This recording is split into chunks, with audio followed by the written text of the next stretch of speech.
Oke, selamat datang. Kita langsung aja bahas soal forensik digital.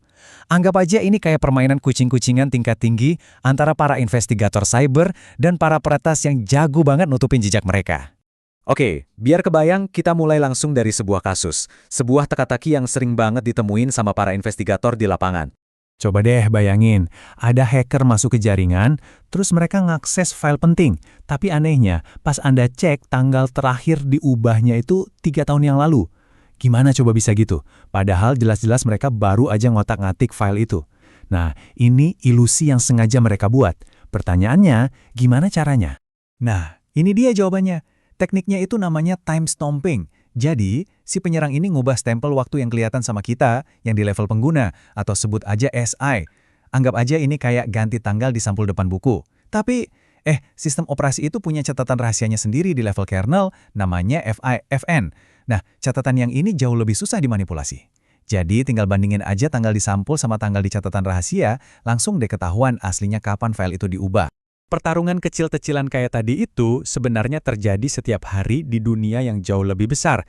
Yuk, kita lihat lebih luas lagi, dunia tempat para detektif digital ini bekerja. Jadi sebenarnya forensik digital itu apa sih? Ini bukan soal nebak-nebak ya. Ini itu ilmu, disiplin ilmu yang benar-benar ketat. Kenapa? Soalnya setiap langkahnya harus bisa dipertanggungjawabkan secara ilmiah, biar bukti-bukti yang ditemuin itu sah dan bisa diterima di pengadilan. Dan lapangannya itu luas banget loh. Kita udah nggak lagi ngomongin soal komputer doang. Ada forensik mobile yang ngorek-ngorek data dari HP kita.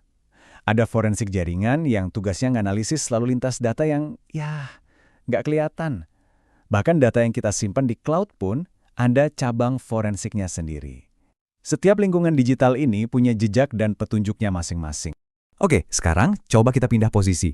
Kita lihat dari sudut pandang si penyerang. Tujuan mereka simpel, masuk, kerjain apa yang mau mereka kerjain, terus keluar tanpa ninggalin jejak sedikit pun.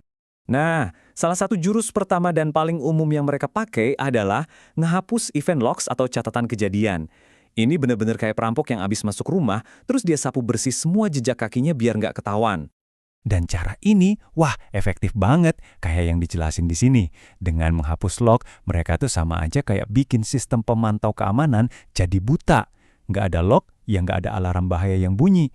Buat tim keamanan, ini kayak disuruh mecahin kasus tapi nggak ada saksi matanya sama sekali. Ada lagi nih teknik cerdas lainnya. Namanya Alternate Data Streams, atau ADS. Gampangnya, ini cara mereka nempelin program jahat ke file yang kelihatannya, ya ampun, biasa aja. Nggak berbahaya sama sekali, kayak file teks biasa gitu. Nah, bagian yang paling nipunya itu ada di sini nih. Coba lihat. File teks yang ukurannya cuma seuprit 28 byte, itu bisa diam-diam nyimpen file malware segede gaban, bisa bermega-mega gedenya. Dan ukurannya di file explorer nggak bakal berubah sama sekali, benar-benar sembunyi di depan mata. Eits, tapi tunggu dulu.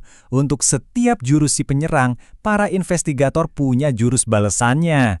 Permainannya belum selesai dong. Ingat kan tadi si penyerang ngehapus log? Mereka pikir udah aman, semua bukti lenyap. Tapi mereka lupa satu hal yang super penting. Justru tindakan menghapus itu sendiri malah ninggalin bukti baru. Dan bukti baru itu punya kode identitasnya sendiri, Event ID 1102. Jadi, setiap kali log keamanan di Windows dihapus, sistem secara otomatis nyatet kejadian ini. Buat seorang analis, ngelihat ID 1102 ini tuh kayak denger alarm kebakaran yang bunyinya kenceng banget. Ini tanda ada orang yang lagi berusaha keras nutup-nutupin sesuatu. Terus, gimana soal trik alternate data streams tadi? Emang beneran file jahatnya jadi nggak kelihatan? Ya, nggak juga sih. Para investigator itu punya kacamata khusus buat ngelihat data yang disembunyiin ini.